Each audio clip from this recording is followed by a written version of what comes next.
Welcome to today's episode of 360 Sports. Today, we're talking hockey. I'm your host, Gwen Evans, and I'm here with Grace Hughes, Emma Pilson, and Chloe Murphy. Starting us off today, the NHL Stadium Series will add another chapter when the Red Wings and the Blue Jackets match up on Saturday, March 1st in Ohio Stadium in Columbus, home of Buckeye football. What do we think about the matchup, and what team do we think is going to come away with the win? Honestly, for me, when they first announced it, I was kind of like, oh, both these teams are not very good. But looking at like the standings now and where they're at, I think it's going to be a really cool game because they're both battling for the wild card. And so I just think it was really fun to watch. I was going to say, I think it's really important for the Blue Jackets to come away with this win, especially because of everything with Johnny Gaudreau. I think it would just be a great game for all their fans in Ohio to go and watch the game and then come away with the win. But I think it'll definitely be close because the Red Wings are higher in the standings and they do have a good offense with Larkin and stuff like that. So yeah, I think it's going to be a close matchup overall just because of how close they are. But I see Detroit taking the win. I would like to see the Blue Jackets go with it because obviously Johnny Gaudreau and they're the home team. It would be so special, but I see Detroit taking it. Yeah, definitely. I think the Blue Jackets are going to pull off this win. They play the Red Wings this Thursday in Detroit, so it's kind of back-to-back. Yeah. I think, personally, they're both going to win one. I think just because I'm a big fan of home field or home ice, I guess, advantage, I think the Blue Jackets will win in Columbus and Red Wings will win in Detroit just based on home field advantage. Because we love women's sports here, we're going to talk a little bit about how the PWHL continues to roll along with its season. Taking a look at the standings, Montreal is currently in the lead, 2 points ahead of Toronto. How do we think the rest of the season is going to play out? Honestly, just looking at the standings, Montreal has only played 17 games, and they're ahead of everybody else by, what did you say, at least 2 points? Yeah. So I think it looks like they're doing pretty well, and they'll probably go pretty far. I was going to say, it'll be probably tight between Montreal and Toronto. But, yeah, I see Montreal going really far, yeah.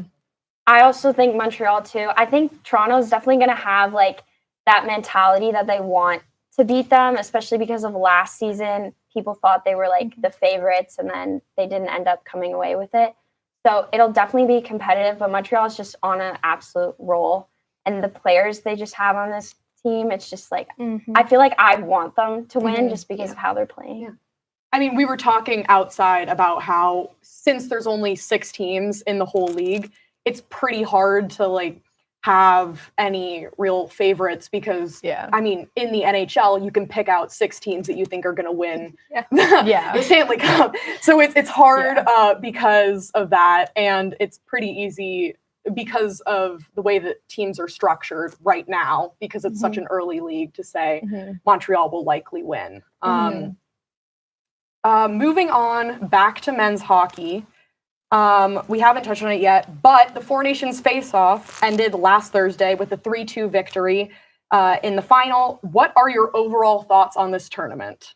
Okay, when I first, the first game I watched, I was in awe watching. I don't remember, I think it was McKinnon scored the first goal for Canada. And again, I'm not a fan of Canada, but I had chills go. I was this is the coolest thing I've ever watched, from Crosby to McCarr. It was insane. I was so enthralled by it. There's no other word to describe it. Yeah, I think it was so awesome. I definitely think, obviously next year with the Olympics, they can't, but I think they should keep up with this and keep doing it. I want to point out that 16.1 million people were watching the final. That's so insane to me. It was also, I think, the most viewed NHL game on ESPN Plus. Yeah. Or most viewed game, probably. Yeah. So honestly insane. I think it was a great lead up to the Olympics next year too, because it got all the players pumped up for it, all the fans pumped up, and it was great. And also I want to point out the Herb Brooks speech at the beginning of the championship game. That was so awesome to watch, and I wish I was there experiencing that because that was so cool. It was probably the best game I have ever watched in my entire life. Yeah, definitely the next day I was emotional a little bit because I just remember growing up and watching Canada with my dad on TV at Christmas time for like World Juniors or watching World Championships, even like during the COVID seasons when they would do stuff in the summer. So just like seeing McDavid score from like the amazing pass, it was like right in the open crease. I was like, this is great, you know? And I don't know, the energy just like the entire tournament was amazing. And that last game, like it was also like the most stressful game I've ever watched. I was on the edge of my seat the whole time because it was so back and forth and people just kept scoring. Like there was not a lot of power plays and they didn't fight in 9 seconds like they did in the first games. But I also just want to say like Crosby too, just his record captaining Canada and playing for Canada. It speaks for himself, and I hope he's there next year for the Olympics and all that if the NHL goes. So that'll just be awesome to see. Yeah. One thing that I have noticed is a lot of people are saying they prefer this to like all-star games and like all 100%. Yeah. But do you think that that kind of cheapens it? Do you think that having it the year before the Olympics is like a better option, kind of makes people excited for the Olympics?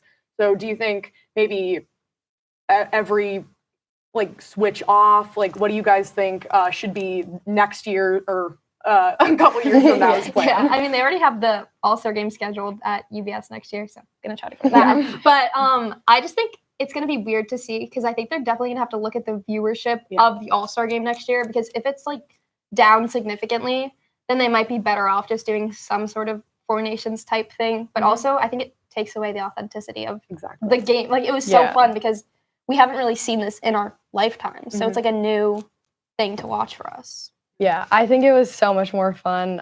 And like it brought like passion to like the game and like the All-Star game, like it's not like no one's really passionate about it. I mean, if you are, I'm sorry. But like I feel like it brought so much passion and I think it was a much better alternative. But yeah, I think we should keep like going with it. Yeah, I agree. I think it should definitely like stay because I know like at the All-Star game, they don't really try because it's just for like fun. Whereas this, for some of these players, I don't think I've ever seen them try this hard ever. I was like, wow. No, like when they did the 3 fights in those 9 seconds, I was like, wow, you guys are just really trying to get the energy going. That group chat really pulled through. And I don't know. I think too with like the All-Star games, I mean, I don't even remember like completely watching a full All-Star game because they're always at like the middle of the day on a Sunday. And I feel like it's just a really random thing to do. Whereas this kind of tournament, you get like the countries like competing against each other. So it's like players maybe who don't get to play together, they get to come together, especially if they don't make the Olympic team because the Olympics only happen every 4 years. They can get another chance to represent their country. And I did see one thing that was like a major kind of complaint, really the only one was like, oh, why aren't there other countries at this tournament? And I was like, oh, maybe in the future they could consider like adding like a Czechia or Slovakia to the tournament because I know there's a lot of other players in the league who probably wanted to play, but because they don't fall under one of the countries, they like just didn't have a team to play for. So I think that could be interesting too in the future. Do you think there's a value in kind of eliminating the last place team and replacing them with another country? Ooh, I like that idea. Because Sweden just did nothing. So I feel like that. They also didn't play as bad as people say they did. They just kind of got the short end of the stick in all the games. No, that's it's kind of unfortunate. But that could be fun. Yeah, it could be really cool. Sticking with the Four Nations, we're each going to give a player who we thought shined and one player who we thought disappointed a little over the course of this tournament. Grace, start us off. Okay, so the person that I thought shined a lot was Charlie McAvoy. He didn't play the entire series because he got hurt. But in the few games that he played, he made a huge impact on the game as a whole. In the game against Canada, he had 5 hits. 2 of them were on McDavid and 2 of them were on Crosby. I thought that was pretty awesome. Like, how many people can say that they had 2 hits on Crosby and McDavid, 2 of the best players of arguably all time? So that was really cool to see. And unfortunately, he got hurt and he's not playing now. So that's kind of not good. But I feel like you could tell when they played Canada the second time, his absence, he was missed on that game on that field. And then the person that I thought was very disappointing was Austin Matthews. He just didn't really do much. I will say he had 2 assists in the final game, which was really, really cool because I think he was only the second American to ever have 2 assists in a win or go home game. But it was just, he was the captain of the team, and I thought he didn't get any goals. He didn't really do much at all. So it was kind of disappointing to see. But yeah. I feel like especially for an Austin Matthews who's kind of known for his goal scoring Yeah, abilities, yeah. it's like, a little crazy how do you have the captain who's known for getting the most goals ever to not get any goals? I don't understand it. No, exactly. Whatever.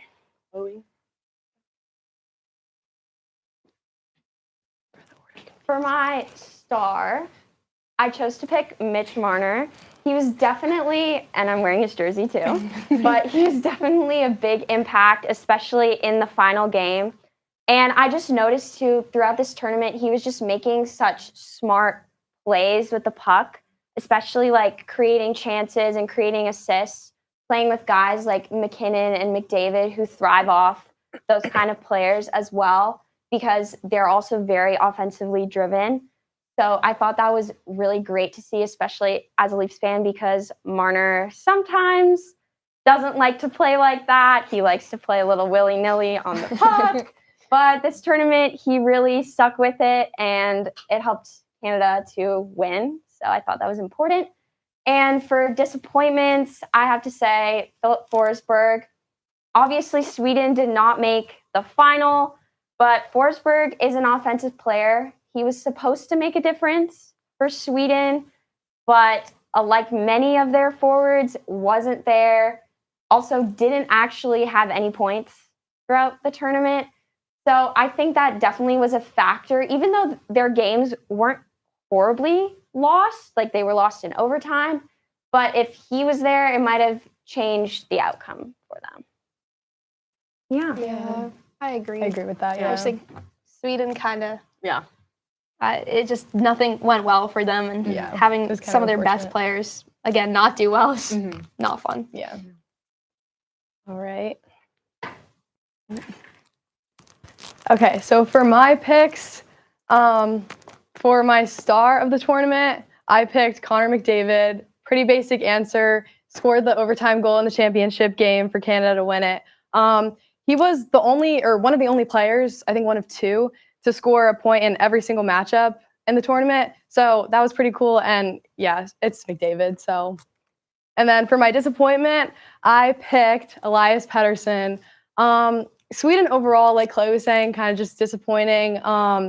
Honestly, Pettersson's been through a lot recently. And I kind of thought that this tournament would have been like a way for him to have a change of scenery, play with new players, maybe like get some confidence back. But unfortunately, that just didn't happen for him. And yeah, honestly, I feel kind of bad for him, but he was my disappointment player of the tournament.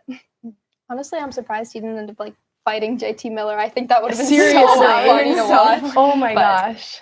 he got his revenge. Gotta have more fights. Yeah, guess, right? Other than the 3. You can never have too many fights in hockey. All right, my surprise or shout out player of the tournament was Jordan Binnington. He played amazingly for Canada. I honestly, during that overtime loss for the United States, I kept on watching USA get pretty good looks on the goal, and they just were not able to get it past him. He was an absolute wall. He is getting so much press right now that when I looked up his stats, most of the articles written about him were about he's playing so well, I think that he should be traded, which is a crazy reaction. It just shows like how much of an impact he had. A lot of people are talking about Connor McDavid, but I think that he was the real standout for Canada. And my disappointment was Jack Hughes. He didn't play up to, I think, the standards that he should have for himself. He did not kind of convert in the way that he does in the NHL. He struggled a little bit. He had 1 assist. I barely noticed him, if I'm being completely honest. The only times I remembered him were when the announcers talked about how little he's done. It was kind of rough for him, but I mean, he's going to be on the Olympic team next year, so hopefully he learns from this experience and he comes back in the Olympics ready to go and ready to compete for the United States. Yeah, he's going to have to perform a little bit better next year. Redemption. Like, Yeah. I really thought this game, like this series, would be his redemption from the World Juniors, but was not. It's unfortunately, rough. It's even rough. a little bit. All right, our next segment. The NHL is now in the second half of the season. With that being said, each of us have come up with something that we believe is going to happen over the second half of the season. Grace, go for it. I believe that the Capitals will win the Stanley Cup. And I do not like the Capitals. I do not want them to win the Stanley Cup. But, I mean, if you've seen how they're playing right now, it is insane to watch. Like, Ovechkin scoring goals like it's nothing. The hat trick, I don't know if it was last game or the game before, insane. Like, he is on another level right now. And I think to see them win the Stanley Cup in potentially Ovechkin's last season, while he also breaks the record, would be kind of epic. And going along those lines, I also think that the Jets will win the President's Trophy, or it'll be somewhat along the lines. Either the Jets will end up winning the Stanley Cup and the Capitals will win the President's Trophy, or the other way around. I like that. Yeah, I can agree with that. My pick is kind of similar. I disagree, but we'll get to that. Chloe. Again, I can't talk enough about Canada, it seems, on this episode, but we're talking about Marner again. I think this could be the year where he finally hits 100 points. He's got really close, like 96, 97, 99, but I think he needs to break 100. I think it would also be really good motivation for the first round of the playoffs. And the Leafs are first in the standings right now, which happens every year. And we managed to lose in the same game every year. So we can see maybe with Four Nations, he has a bit more confidence. He could drive the team, not take as many penalties as he usually does. So we'll see what happens. But yeah. Do you think this is the year they break the curse? Okay, so technically we have broken the curse. We have made it to the second round. True. That was also one of the best games I've ever watched because it was just amazing to finally see that happen after years of heartbreak. But I don't know. They could. Again, like there are so many other competitive teams like the Jets and the Capitals that I feel like I don't know if we're exactly playing on that level yet. And for the Leafs to like actually go and make a difference in the playoffs, they have to play playoff hockey. And they tend to not do that in the first round. Because whatever happens during the regular season, they just tend to revert to this like 2015 version where Dion Phaneuf was the captain. And I remember Tyler Bozak literally picking up the puck and throwing it in the net because that's how bad we were. So I don't know. But hopefully maybe they'll break it. Maybe they'll get to the second round again. You never Is know. that as far as it goes? Yeah. Could be Canada's year. Could be Canada's year. Yeah. All right, Emma. All right, I believe that the Cup will come back to Canada. I can't say that it's going to be with the Maple Leafs. I feel like the Jets are going to be the Stanley Cup winners. The past 2 seasons, they haven't gone past the first round. But I feel like that's like motivation for them. And like their record's so good. They're dominating the West, like entire Western Conference. Like they're 10 points ahead of everyone right now. Like it's just like they've been holding that spot too. So I feel like, I don't know. I think they have a good chance. And and especially after Hellebuck's like Four Nations performance, even though we lost, like it was still a great performance. So I was gonna say, like, the announcers were talking about Hellebuck and how he can't like compete when it comes to the playoffs, and so they were using Four Nations as sort of a test run to see if he could do it. And he played incredibly well. I think he proved himself. They lost, but he definitely proved himself. I agree with that. 100%. All right, I believe that as much as it hurts me to my core to say this. I think the Dallas Stars are going to win the Stanley Cup. Wow. They have so much depth as a team. Like even a couple injuries like wouldn't really, I think, impact their Stanley Cup chances. Ottinger, if he's at his best, I think it is going to be so hard to beat them. I mean, even though I would like quite literally rather shave my head than see Jamie Benn win the Stanley Cup. I fear that maybe the outcome of this year's playoffs, it really, really hurts me to say this. I don't know if I've said it enough times, but Dallas Stars, they have the depth. They have the goaltender. I think that this will be a year for them. I know that we all said which team we think is going to win the Stanley Cup. Do you have a team that you think is going to win? Honestly, okay. I feel like I do think weirdly that the Oilers might sneak in there just because of last year. Yeah. I don't know why. And I also think because now, like, McDavid himself needed that, because I just remember last year when they lost, like, the devastation on his face. And Connor McDavid always looks like that. Like, he always has that, like, devastated look. But honestly, I think if the Oilers could come up with something, maybe just, like, start playing together as a team, get a little bit tighter with, like, the goaltending in the later rounds of the playoffs, I think they have a chance to take it. I think their goaltending is definitely where their downfall is, because they have a great team itself. Skinner can get kind of rough sometimes. I would not hate to see that. That goes with my take. Cut back to Canada. Yeah. All right. So we have, what was it? Jets, Capitals, Stars, and Oilers. All right. Interesting. Got to remember that. Yeah. Hold you to it. All right. We're moving back to the Capitals with Alex Ovechkin, who scored a hat trick last Sunday to put him 13 goals away from passing Wayne Gretzky's record. If and when Ovechkin passes Gretzky, where does that place him all time? Honestly, I think the only person who would be above him is Gretzky. At that point, like, the most goals ever. How can anybody compare to that?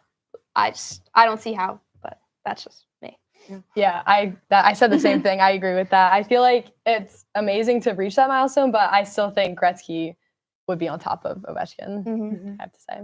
Yeah, I still think Gretzky would be on top. I think because Ovechkin, like, even though himself, like, he's had this, like, insane career, he only has, like, one cup.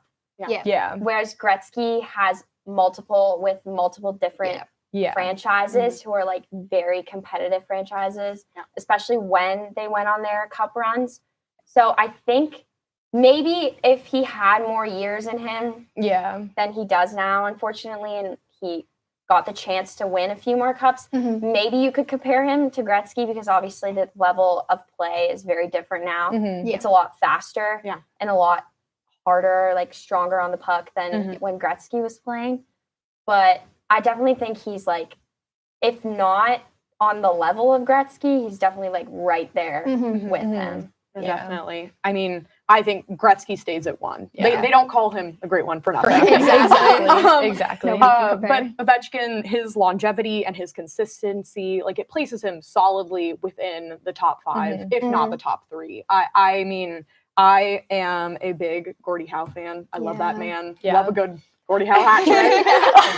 It's fun to watch. But I think Ovechkin is definitely going to be, like, solidly within the top 5, if not the top 3. I was looking at lists of where, like, people believe he is right now, and they have him at, like, 8 behind Sidney Crosby. So see, because it's not. I that don't simple. think so. That's, like, the a hard, points, like, it's a maybe. hard thing to say, because I Yeah. feel like Crosby did so much, like, as a captain, being as young as he was, being a captain and then winning the cup.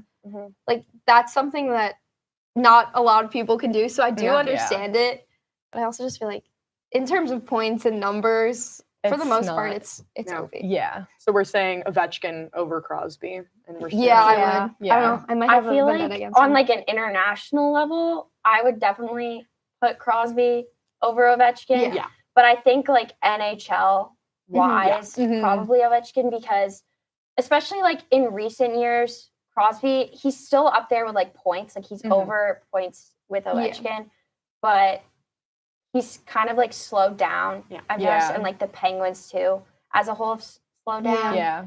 So I definitely think, like, Ovechkin is probably above him in the league.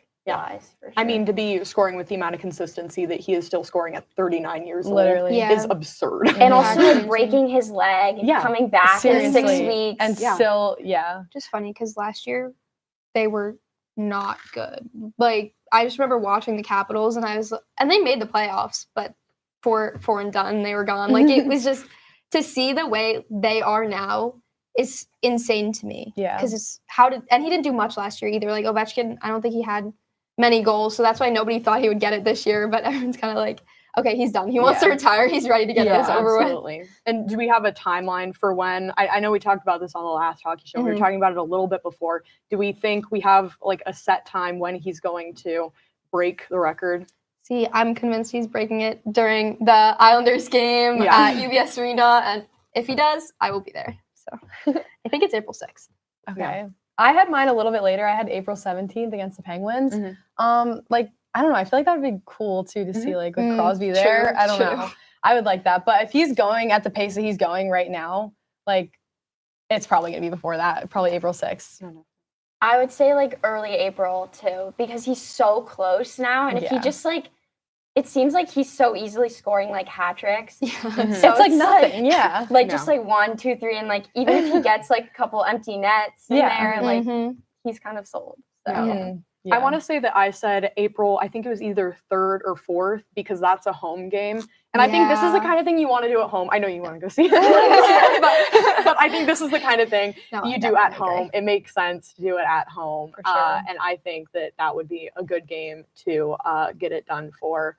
I mean, obviously, it's going to happen this season. There's no doubt in my mind. It would take an absolute catastrophe for it to not happen this season. Just based on the amount of games left and the fact that the Capitals are very likely going to make the playoffs. I know we were. If you had to be a young player who might be able to break this record, who would it be? Ooh. I don't know. I have to think. Does anyone have one? That's actually a hard question. I feel like I have like a couple. Yeah. Okay. I feel like Celebrini. Yes. Yeah. I agree. Could do that. Really popped in my Especially mind. with Will Smith next to him, he could do that. Yeah. And I Will agree. Smith too is like, he's one of those guys, I feel like so sad for him because he's so like I agree. underrated and like compared to Celebrini. And I know he hasn't like reached that like level of performance that he did when he was in college yet. And Celebrini is like really like cruising so far. But I feel like honestly, like the two of them together, it's definitely like a kind of McDavid, like Draisaitl situation or like a Malkin, like Crosby situation where they like feed off of each other. Yeah. And I think as they get more like advanced in the league and maybe the Sharks get a bit better than last place, they have a bit more confidence. But he definitely has like the goal scoring ability. And like you saw that when he was at BU. So I do think if Connor Bedard somehow either changes the Blackhawks or leaves the Blackhawks, he could do it. Because he has the talent. It's just he doesn't have the team. So it's kind of hard for him to do much when he's surrounded by people who don't give him what he needs. True. No, definitely. I feel like Austin Matthews has the potential to do it. That's I don't fair. know. Like if he keeps on his pace. What's he at How right old now? is he Does right anyone now? I know? just wasn't thinking of him as a young player. Yeah. He feels so young to me He's still. not as old as Like he's not as old as I he's not think as he old is. as he but I don't know. He feels pretty young to me, but I don't know. That would be cool to see though. I think. That would be I think Celebrini definitely. And I mean, you said you feel bad for Will Smith. I don't. He has like a good like core of players around him. The Sharks are going to be good once they get all set up. I think there's like, I think that team is going to be good in the future just based on like the draft picks that they have and 100%. Like how bad they've been even with their good draft picks, that once they get it figured out, they'll really have it figured out. I That's definitely true. agree on that one.